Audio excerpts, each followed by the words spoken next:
Bien amigos, como hemos anunciado, está con nosotros Guido Lombardi. Él recientemente ha anunciado su candidatura al Congreso en la lista de Pedro Pablo Kuczynski. Vamos a conversar con él. Él ya tiene una trayectoria comprobada en el Congreso, ha participado en la Comisión de Economía, presidiendo la Comisión de Economía del Congreso hace algunos años, y aquí nos interesa ver cuáles son sus motivaciones para regresar. Vamos a conversar sobre sus planes. Guido, ¿cómo estás? Muy buenas noches, gracias por estar con nosotros. Muy buenas noches, gracias a ustedes, Bruno, a Mundo Empresarial, por darme esta tribuna tan prestigiosa para expresar, en fin, algunas ideas respecto del Congreso. Cambiando ahora de roles, de entrevistador a entrevistado.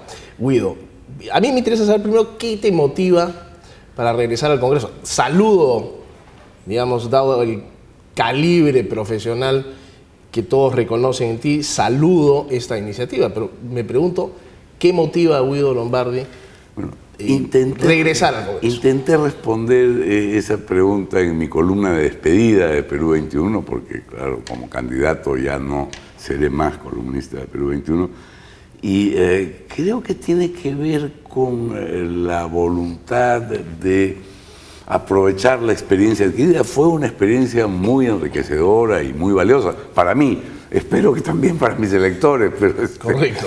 Fue una experiencia valiosa y creo que hay que ponerse al servicio del país. Yo ya soy un hombre que peina algunas canas. He tenido casi 40 años de trayectoria periodística. La experiencia del Congreso, como te digo, fue positiva. Y además la convicción de que hay que apostar por aquello en lo que uno cree. Y a mí me parece que Pedro Pablo y su gente son el equipo más serio, más sólido, no solo en términos económicos, para impedir que siga esta ralentización de la economía, correcto, sino también en términos de seguridad, también en términos de programas sociales, también en términos de evitar conflictividad social, como ocurrió lamentablemente con un saldo trágico en Bagua, ¿no? Sin duda. Ahora, lo que he podido notar yo de profesionales que salen del mundo privado, en tu caso siendo periodista, has tenido una trayectoria muy nítida, profunda, larga en medios privados, salen del mundo privado al mundo de la política pública, insertado en este caso en el legislativo, en el Congreso, y se encuentran con un paredón. Se encuentran muchas veces con un paredón, con una incapacidad para hacer las cosas. ¿Cómo piensas solucionar eso? Acostumbrado tú a una dinámica diferente. Es que el Congreso no puede sino encontrarse con un paredón, ¿no? Quien tiene la sartén por el mango es el Ejecutivo. Correcto. Los congresistas podemos apoyar iniciativas, podemos criticar iniciativas. Hay una tarea de representación y sobre todo hay una tarea de fiscalización que yo creo que ahora es muy importante, Bruno. Bueno, como periodista tienes pues también una, digamos, genética predispuesta a buscar rutas inquisidoras, por así decirlo. Es lo que ocurrió en Bagua, ¿no? Que fue básicamente un trabajo periodístico, correcto, más que congresal, fue una investigación, sin duda, con muchos recursos. Pero yo voy dispuesto a, pues creo que estamos en un momento, este será el último gobierno y por tanto el último Congreso antes del Bicentenario, estamos en un momento de buscar acuerdos en lo fundamental y seguir líneas de política de Estado. Entonces, si tú analizas a este desprestigiado gobierno que preside Ollanta Humala, sector por sector, las cosas no han sido tan desastrosas como la prensa en general hace aparecer. Los errores han sido más políticos que administrativos, digamos, para hablar en términos generales. ¿Tú consideras que el desprestigio es un poco exagerado? No, yo creo que desempeño. Yo creo que se han cometido errores gravísimos y creo que el desprestigio es consecuencia de esos errores, pero son errores de carácter político. Es la falta de liderazgo, es la intromisión de la señora, pero hay un equipo de técnicos en el gabinete de primer nivel, generacionalmente afines, y también no sé si decir políticamente o ideológicamente, pero pragmáticamente convencidos de que las cosas hay que hacerlas de alguna manera. Estoy hablando de Piero Ezzi en producción, de Segura, por supuesto del ministro de Educación, del ministro de Transportes, Gallardo Q, que forman un grupo muy coherente. Es decir, todo el mundo dice yo quisiera a Jaime Saavedra como ministro de Educación. Yo creo que hay que buscar la continuidad en el equipo. El énfasis que ha puesto Pedro Pablo en servir como un mecanismo para darle a la carrera pública continuidad. Claro. Y que cambien los ministros pero y no los viceministros cuando cambia un gobierno, pero la administración del Estado tiene que seguir al servicio de la gente, ¿no? Que no hemos aprendido eso. El Estado está para, tú lo sabes mejor que nadie, el Estado está para fastidiar, para complicarle la vida a la gente. Claro, y cada vez más complicado además. Y cada vez más complicado. Nosotros queremos, y esa es una convicción muy profunda de Pedro Pablo, que el Estado esté al servicio del ciudadano, al servicio del empresario, al servicio del emprendedor o al servicio del ciudadano común y corriente, ¿no? Ahora, eso supone un nuevo pacto entre el Estado y la ciudadanía. Digamos, la gente no reconoce al Estado como un aliado de soporte. Para nada. Al contrario, lo percibe como un enemigo, como un generador de trabas. Un caso dramático que es el de 2 niñitas muertas en Pachacamac como consecuencia de un incendio. Esa es gente que hace 20 años quiere tener luz eléctrica y agua potable, aún si ellos tienen que hacer el gasto, y el Estado es incapaz de reaccionar. Hay 1 millón de limeños sin agua y un porcentaje un poco menor sin luz eléctrica. Bueno, eso es algo que tiene que acabar. Sí, pues mucha modernidad por un lado, a nivel de libertad económica, de desarrollo o intención de desarrollo, y el real desarrollo y por eso te decía que aunque Pedro Pablo pueda verse o ser percibido como una persona muy vinculada a la vida empresarial y a la necesidad de inversión para mejorar la condición. Es lo que nos toca, es lo que nos corresponde ahora. Sí, claro. Necesitamos eso. Pero no te puedes olvidar de lo otro. Sin duda. No te puedes olvidar de lo otro, y el énfasis en agua, por ejemplo, que ha puesto Pedro Pablo en su programa y en su campaña. Muy vinculado pues, al tema del agua, tiene una iniciativa meritoria, ¿no? ¿Cuáles son los grandes frentes que tú quisieras abrazar? Digamos, hay muchísimos temas por los cuales uno se puede pelear y buscar, digamos, su oportunidad de dominio. ¿Por dónde es que te quieres vincular en el Congreso? Y si tienes proyectos puntuales que quieres llevar. Yo tendría para comenzar proyectos vinculados a la propia administración del Congreso. Lo he dicho cuando era congresista, lo he dicho cuando dejé de ser congresista. Me parece un poco absurdo que cada congresista tenga 6 personas a su servicio, entre las cuales 2 profesionales. Imagínate una bancada de 15 personas, hay 30 profesionales y otros 45. No, 60. Y 60 técnicos dedicados al servicio de un congresista, no de la bancada, no de la comisión especial, sino del congresista. ¿Quieres hacerlo más eficiente, digamos, la estructura del Congreso? Hacer más eficiente la estructura del Congreso. El gasto del Congreso en papel, solo en papel, es superior al presupuesto anual del Archivo General de la Nación. Cuando el papel ya no se requería para nada. Totalmente. Tú tienes el terminal de computadora en tu escaño y puede ser que haya un proyecto específico que te interese mucho y que quieras tenerlo en físico, muy bien, lo pides en físico. Pero si tuvieras las rumas de papel que cada jueves, el día del Pleno, se acumulan porque además te mandan todo lo que está en agenda, que no necesariamente se va a discutir. De todo lo que está en agenda se discuten 3, 4, 5 puntos, pero te han mandado 15 proyectos, todos imprimen. Y el jueves siguiente, de nuevo todo lo que quedaron pendientes, balón. Entonces es una locura, eso es. Oye, pero solo escucharte me marea, o sea, cosas tan graves, digamos, tan básicas. Que además uno cuando se sienta ahí descubre al minuto siguiente y tú dices, claro. Yo me esforcé por buscar el presupuesto del Congreso para determinar este gasto de papel. En realidad es un gasto que no está desagregado en papel, útiles de escritorio, claro, digamos, ¿no? Claro. pero es una cosa impresionante. Entonces ahí hay una tarea que creo que se puede hacer y que se puede hacer con la voluntad de la gente. Y después tengo temas que me parecen importantes en un momento como el actual. Los temas medioambientales, ecológicos, que tienen que ver con el cambio climático. El hecho de que tengamos el río Rímac convertido en un basural, por la empresa pública y por las instituciones, por la empresa privada y por las instituciones públicas.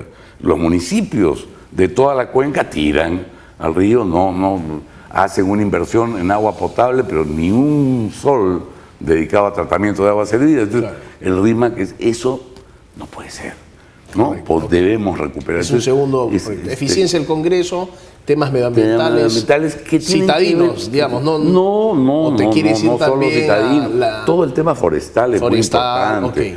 Y en ese tema se engloba el tema de conflictividad social, porque muchas veces la conflictividad se da por problemas medioambientales. Entonces, yo no creo que haya... Eso es un gatillante ahí, ¿no? Sí, y yo creo que se necesita una mirada equilibrada, ¿no? Se necesita una mirada en donde, oye... Que escuches las dos partes. Que escuches las dos partes, y que escuches un poco a los que nunca hemos escuchado, ¿no? En el caso Bagua, lo que estaba de fondo eran estos decretos que se publicaron, que fueron...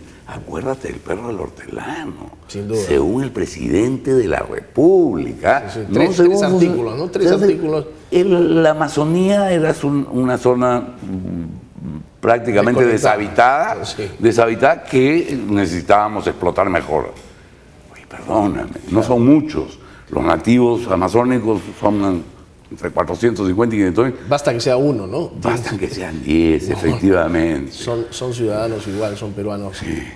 Sin duda, uno no te va a mover la estructura del país, pero hay que escuchar. Hay que escuchar. Guido, ¿y qué hay con iniciativas un poco más cotidianas que están vinculadas a este gran reto de reactivar nuestra economía, de volver a una senda de crecimiento, que estoy seguro, señales que podamos emitir al mercado mundial, como por ejemplo tener buenos gobernantes, digamos, un requisito básico, fundamental, ¿no? y buenos ciudadanos involucrados en política, como sería tu caso, que estoy seguro harás una excelente gestión en el Congreso. Temas vinculados a esta reactivación tan sencillos como, digamos, haciendo un símil con el ahorro en el papel del Congreso, destrabar requisitos. Hay una enorme cantidad, o sea, la lista de torpezas vinculadas a decretos y que pues impiden el desarrollo rápido de una actividad empresarial, el desarrollo normal, sano, continuado, sustentado, fluido.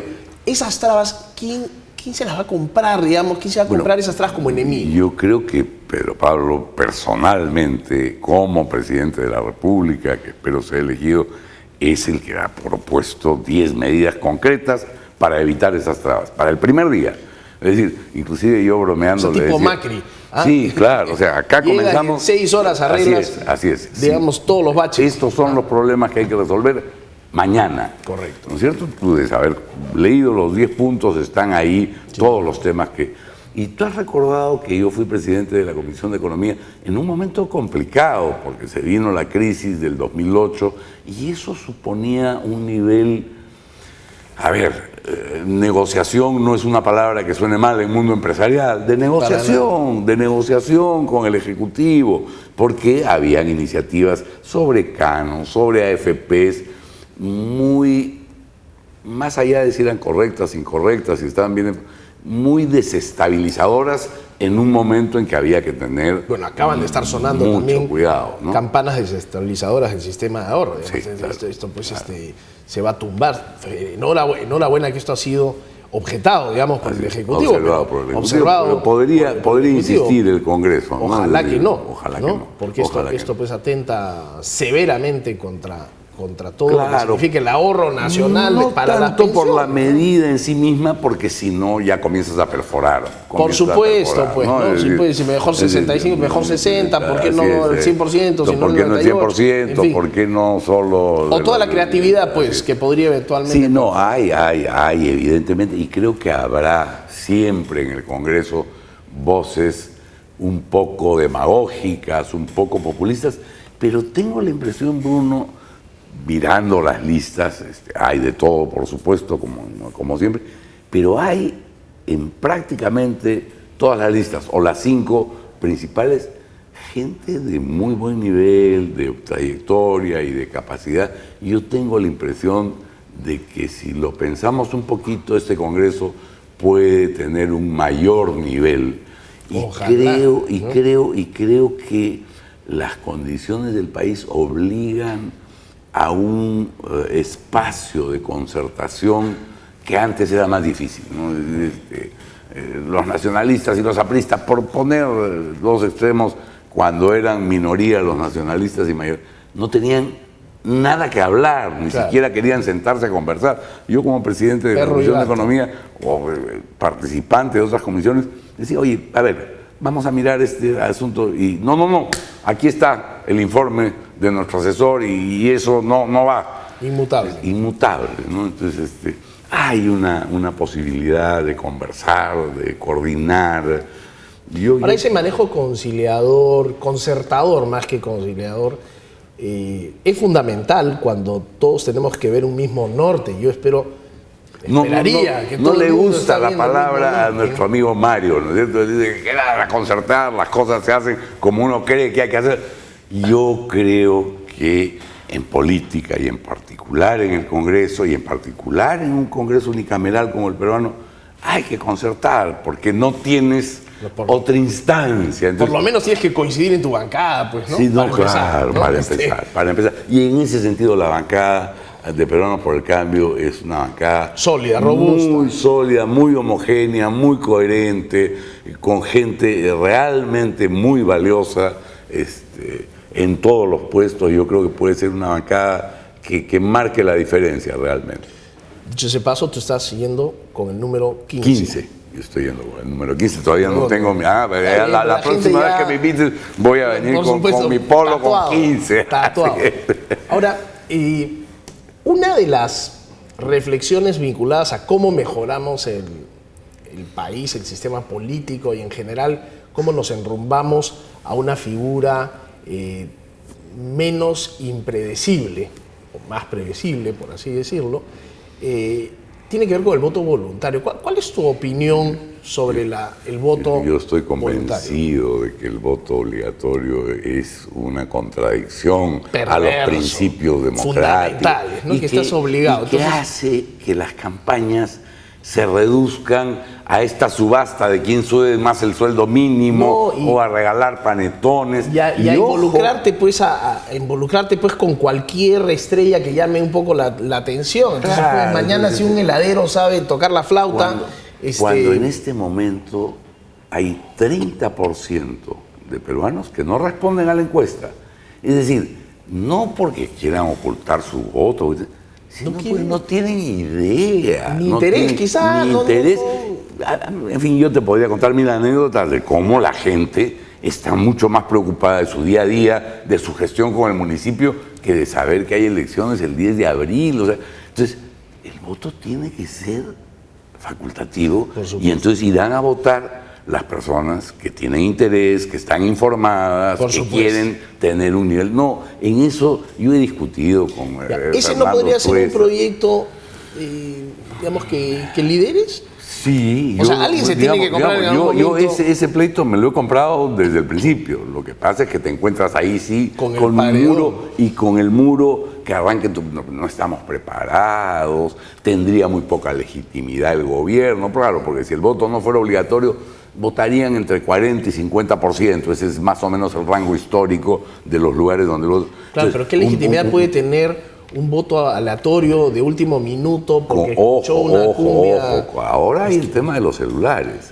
Entonces, te hacen fotografiar tu voto, pues nadie prohíbe que... Por supuesto. Fotografías tu voto y si sales con el voto adecuadamente... Viene con premio. Viene con premio. Entonces, es muy peligroso el voto obligatorio. Y claro, el voto facultativo era objetado desde sectores cercanos al mío, gente del PPC. No, pues, porque en ese caso se beneficia el APRA. que es el partido más organizado. Oye, organízate pues, obviamente. Organízate. Y por último, pues se beneficiará una primera vez. Así digamos, es. no va a ser eternamente beneficiado por esa organización. Pero además, digamos, las cosas ya no son de ese nivel y ahora la ciudadanía tiene otros niveles de comunicación. Otros recursos. No, yo estoy totalmente de acuerdo contigo. Entonces hay algunos temas, Guido, que están dando botes. Los temas de reforma del Estado, que yo sé que son poco atractivos en términos del gran electorado, son cruciales. Ese es un tema de reforma constitucional, pero es una reforma de nuestro sistema. Yo iría todavía más lejos y yo te diría que deberíamos tener un gobierno más parlamentario. Entonces a la gente, pero con este Congreso, oye, este Congreso se sacó a Valentín Paniagua de la manga y nos dio una transición que de otra manera hubiera sido muy complicada. Si tuviéramos un gobierno más parlamentario, con cargo a definir en una siguiente invitación que espero recibir, por supuesto, qué cosa significa eso, seguramente Lourdes Flores hubiera tenido oportunidad de ser primer ministro, Luis Bedoya Reyes, y otros líderes que permanecerían más o menos tiempo en el cargo. Pero este presidencialismo tan arraigado históricamente, nosotros del Inca, el emperador, el virrey, ahora el presidente que todo lo puede y en el fondo, como hemos visto en estos años, nada puede. Sin duda, ¿no? Sin duda. Y muchas veces, digamos, hasta está encadenado en sus deseos y no tiene ninguna posibilidad de acción concreta. Guido, el transfugismo es otro gran problema de la institución del Congreso. ¿Cómo evitamos esta exportación de miembros? ¿No podríamos también pensar en alguna ley traba o no sé, digamos? Ahí tengo dudas. Tiene que haber una forma no sé si leíste el artículo de Levitsky, ¿no? Que un poco explica por qué se da este fenómeno, porque no hay partidos sólidos, entonces ya no. Mauricio Mulder, digamos, es un ejemplo. No estoy con esto minusvalorando, sino al contrario, apreciando una figura como la de Mauricio, que ha hecho carrera política desde que tenía 16 años en un partido como el APRA. Ojalá todos fueran así, pero no es el caso. Y entonces, por ejemplo, durante mi ejercicio parlamentario, el primer tránsfuga fue Lucho Galarreta, porque cuando Rafael Rey acepta ser ministro de Defensa, él se va de Renovación, se queda en la bancada, se queda en la bancada de Unidad Nacional, de la cual Renovación se ha apartado, y entonces habría que sancionar a Lucho Galarreta. Otro tránsfuga, Washington Ceballos, gran congresista, con ideas de izquierda, hizo un trabajo en la Comisión de Economía formidable sobre el canon y sobre cómo redistribuir el canon. Lo que pasa es que es una guerra eterna. Pero, digamos, yo no estoy seguro de cuándo el tránsfuga es tránsfuga y cuándo es que se aparta. El transfugismo se vuelve la cosa horrenda que tú ahora criticas cuando te cambias de bancada porque te dan un billetón. Con mermelada, ¿no? Dices. Con mermelada, ¿no? Entonces, eso fue, claro, indignante. Sin duda. Pero el hecho de que... Sí, es increíble que un Congreso que arrancó con 6 bancadas termine con, ya no sé, son 9, 10, 11. Claro, una pulverización, pues. Yo creo que este Congreso va a tener máximo 6 bancadas, quizás 5, y que esas 5, por las condiciones que se dan en este momento, van a mantenerse más o menos sólidas, ¿no? Esperemos que así sea. Guido, se nos acabó el tiempo en esta oportunidad. Te deseo mucha suerte en las próximas elecciones y ojalá pues podamos renovar el Congreso, fortalecerlo intelectualmente, moralmente, éticamente, en todo sentido, y estoy seguro pues que tu contribución ahí será inequívoca, espectacular. Te agradezco mucho a ti, Bruno, y espero que haya oportunidad de hablar más específicamente sobre los temas económicos, financieros y qué hacer para... Esa es la idea. Porque además me gustaría escuchar también tu opinión sobre qué cosa... Te voy a traer la lista, la lista de Papá Noel sobre los temas. Estupendo. Muy bien, Guido, gracias. Gracias a ti. Guido Lombardi, candidato al Congreso en la lista de Pedro Pablo Kuczynski con el número 15, estuvo con nosotros comentándonos, entre otros temas, cuáles son sus principales motivaciones para llegar nuevamente al Congreso. Ojalá que contribuya, como ya lo hizo desde la Comisión de Economía, de la misma manera que el Congreso se lo permita y que haya espacio para seguir mejorando en nuestro país. Volvemos, señores, tras la pausa.